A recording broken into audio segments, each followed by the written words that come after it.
It may be the oldest question we have ever asked. Not how we live, but what happens when we stop.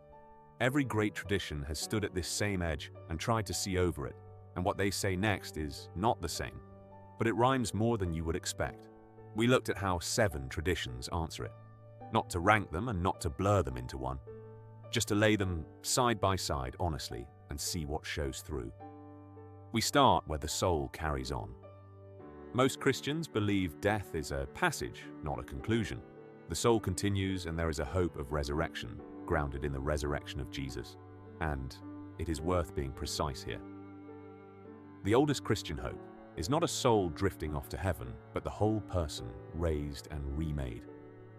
Paul reaches for an image, a seed, and the plant it becomes. Connected but transformed. In Islam, death is the separation of the soul from the body, but not the end of existence. The soul enters Barzakh, an intermediate realm, and waits there until the day of judgment. On that day, everyone is raised and held to account for how they lived, and that leads either to paradise or to hell. Judaism has always leaned toward this life more than detailed maps of the next, but a belief in something beyond death runs through it. Olam Haba, the world to come, speaks of a future closeness to God, and the resurrection of the dead is affirmed in traditional Jewish theology. The emphasis stays here. Live well now. Hinduism teaches that the soul, the Atman, is eternal and does not die when the body does. Most are reborn into a new life, a cycle called samsara, shaped by karma, the weight of everything we have done. But rebirth is not the goal. The goal is moksha, release from the cycle altogether and union with the divine. Buddhism turns the question on its head. There is no permanent, unchanging self to survive death. What continues is not a soul, but a stream of consciousness shaped by karma that gives rise to a new life. Picture one candle lighting the next. The flame passes on, though nothing solid crosses. The goal is nirvana, the end of craving and the end of the cycle. Sikhism teaches that the soul is a spark of the divine light of Waheguru, and it does not perish at death. It passes through a cycle of rebirths, shaped by our actions and by how fully we have lived in awareness of God. Through grace and devotion, the soul finally merges back into the light it came from.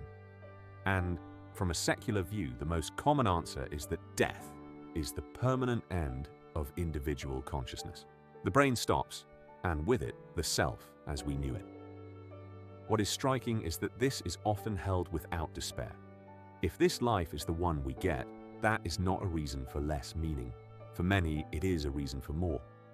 So the answers genuinely differ. Resurrection, judgment, rebirth, release, a final ending. But listen to what sits underneath all of them. Across nearly every tradition, death is met with seriousness and care, not shrugged off. And nearly all of them hold in their own language that how we live matters enormously. Through judgment or karma or legacy or simply the love we leave behind, there is a shared intuition. Our choices and our relationships carry real weight beyond the moment. Maybe that is the quiet agreement hidden inside the oldest question. That this life is not trivial. That the way we treat one another and ourselves has a significance that outlasts the moment. Whether you understand that as resurrection or karma or legacy or the ripples of a life well lived, the invitation seems to be the same. To take this life seriously. If these are the questions you like to sit with, subscribe. We explore a new one every week, and whatever you believe, we would genuinely value hearing it, so leave a thought below. You can read every tradition here in full and ask your own question at God.co.uk.